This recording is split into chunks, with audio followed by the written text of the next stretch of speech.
looking for me, but you look for trouble.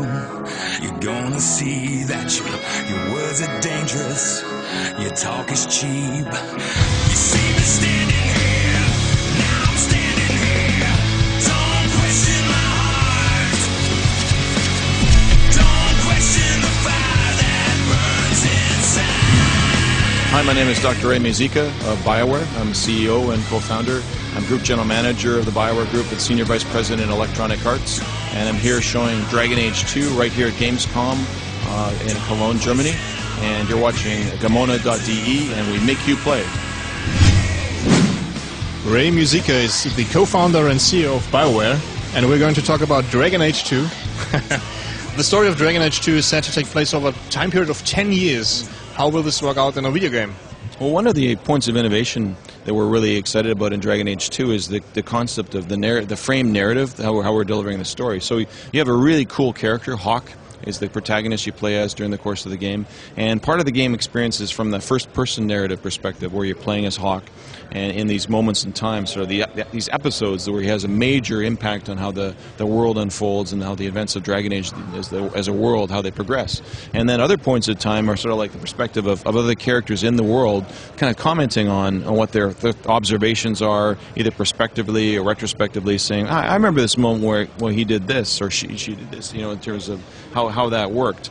And it's a very cool kind of reflection moment of here's what our experiences are, what Hawk did, and it's like, no, that's not how I remember it at all. That's what he did. So you go back to another framed moment, an episode where you're playing as Hawk again, and now you can take control and Hawk, derive the action forward, and it's sort of it's a very visceral kind of experience. It's a very personal kind of experience, and yet it's one where you can actually jump around in time and actually have a pretty major change on the world events over the course of a decade. Moral choices are always very important in your games, but it's been quite obvious which one was the good and the neutral and the evil choice before.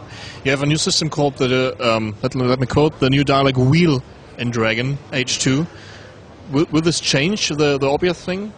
Well, I think one of the things we don't mind as much is actually enabling for players to understand, here's the general tenor of what you're about to say, because we give a summary of what you're about to say in this dialogue wheel, and then actually you say it, so you have a player's voice, and your Hawk, he says what he needs to say.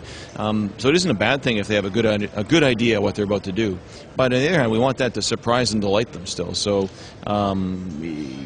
it's more about showing interesting consequences to every action, whether they're good, neutral, or evil. It's not every choice will be that clear. There's a lot of gray. There's a lot of shades of gray where there is no right choice. Maybe it's more forceful or delicate, and maybe that could be interpreted as evil or good. It isn't meant to be that way in all cases. Sometimes it's like, I'm going to take a powerful response and say, no, that's not going to happen, or I'm going to be a more diplomatic response to try and argue my way out of this. These are the choices you could make, and they're not good or evil necessarily, but they are interesting, and we want there to be good consequences to your actions, that you feel really satisfied that you drove that result and feel like you own it, and be surprised and delighted in the process. Players will only be able to play the human race in Dragon Age 2.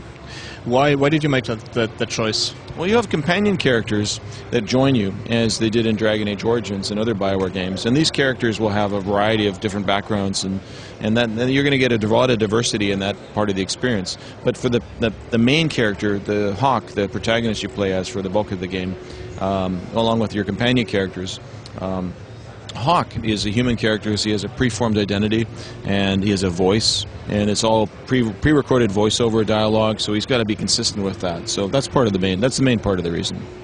Well, I'm a PC player, and I'm a little bit worried because you're focusing your development on the consoles. Do I need to be worried? You don't need to be worried. BioWare, we make sure that PC is a focus on all of our games. When we release a version on a platform, we want to make sure it feels handcrafted, lovingly handcrafted, as though we have spent a lot of time making sure we've addressed the needs of the audience on each platform, and PC is no exception. So, the fact that we're doing a PC version should reassure players that you can trust that just like in every BioWare game in the past we've done PC versions, we've always tried to make sure that they feel really good and really well tuned, optimized, interface controls, just perfectly adjusted so that they have a great experience. We know that PC fans are very demanding, as are console fans, and we want to make sure that we satisfy their needs. What is your vision for Dragon Age 2? The vision for Dragon Age 2? Well, I mean, you can categorize it. It's the best and brightest features of Dragon Age Origins, but with a ton of improvements. And some of those improvements include graphic fidelity. You know, you can look at the game and it looks beautiful. The characters are amazing. They're fluid. The animations, the detail on them, really, really cool to watch and play. The action is immediate and visceral. You push a button and something awesome happens. And you get to think like a general but act like a Spartan. And these are, it's got the richness and tactical depth, and yet it's an action RPG. And you can pause the game if you want to take a more thoughtful approach and kind of think through the actions and change your characters and assign careful orders to each one and then unpause. You can play it that way if you choose to, or you can kind of push it in a much more immediate, visceral, action-oriented, moment-to-moment gameplay.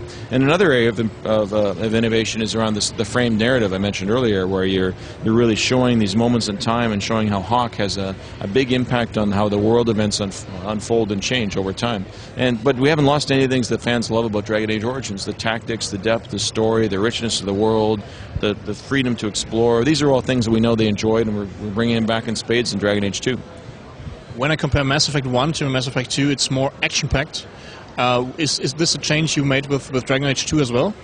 Well, I referenced already that, yeah, we're trying to make this a really good game. It has a great feel when you're playing it. You enjoy actually kind of bringing the action to bear. It's really visceral. It's really immediate, and yet you haven't lost the action. You haven't lost the tactics while we're delivering that action. You have the richness and depth. You can pause, you can actually take a thoughtful approach to the action, kind of make sure that you take a measured approach to a combat encounter if you enjoy doing that kind of thing, or you can kind of rush pell-mell in and use the AI of your party and kind of swing your sword and heads are flying off and so on. It's like it really brings that to bear as well. So it's got a nice balance of both things without losing that depth. Well, thank you very much. Your talk is cheap.